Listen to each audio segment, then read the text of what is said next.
السلام عليكم ورحمة الله وبركاته. أهلا بكم في قناة يوسف تكنولوجي للعلوم المعلوماتية.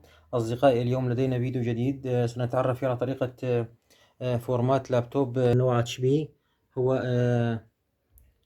كما نلاحظ هنا كور اي 3 من الجيل 11. هو لابتوب حديث، موديل هذه السنة 2021. طبعا هناك مشكلة في هذا اللابتوب أثناء الفرمتة. سنتعرف على هذه المشكلة وطريقة حلها. تابعوا معنا. أولا سنقوم بوضع الفلاشة هنا. طبعا الفلاشة هذه موجود عليها نظام ويندوز 10.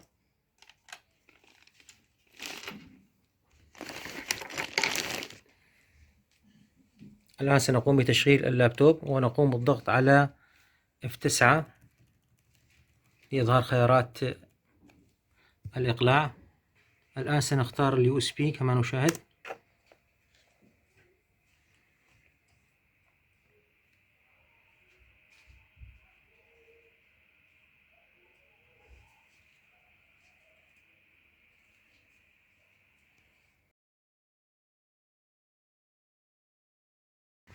الماوس لا يعمل، سنضطر لاستعمال ماوس خارجي.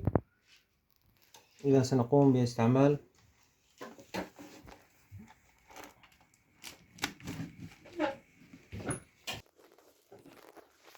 طبعا نختار تنسيق الوقت والعملة.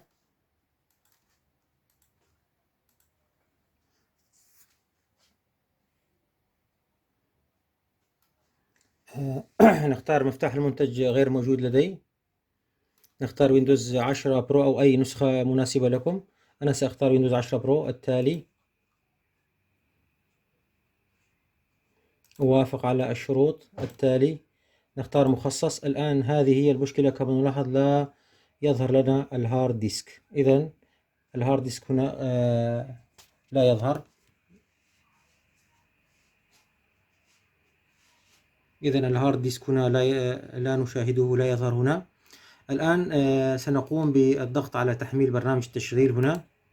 نختار استعراض، ثم نختار هنا سي. الفلاشة طبعا هذه هي. إذا نختار هذا القرص، ثم نختار هذا المجلد، ونختار هذا الملف، ثم موافق. الآن ظهر لنا كما نلاحظ، ظهر لنا هذا الخيار. سنقوم باختيار الخيار الأول هنا في الأعلى، ثم نضغط على التالي. ننتظر قليلا.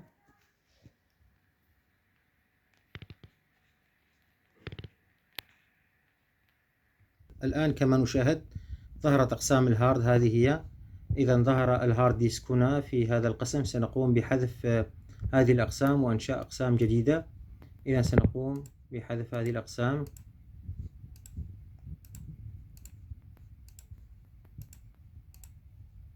الآن جديد.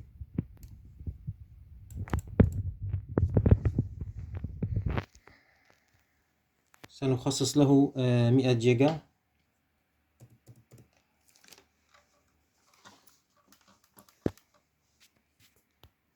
تطبيق، موافق.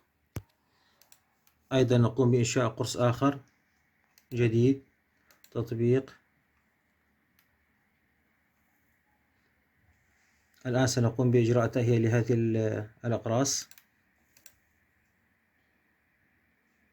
أيضا القرص السي نقوم بإجراء تهيئة له، ثم نضغط على التالي. الآن بدأ تثبيت الويندوز على اللابتوب. سأقوم بإيقاف التسجيل حتى يتم الانتهاء من تثبيت الويندوز، ومن ثم سنشرح طريقة إدخال الملف إلى فلاشة النظام. وستجدون رابط الملف الموجود في الفلاشة في أسفل الفيديو في صندوق الوصف. الآن تم الانتهاء من تثبيت النظام. سنقوم باستكمال الخطوات الأخيرة.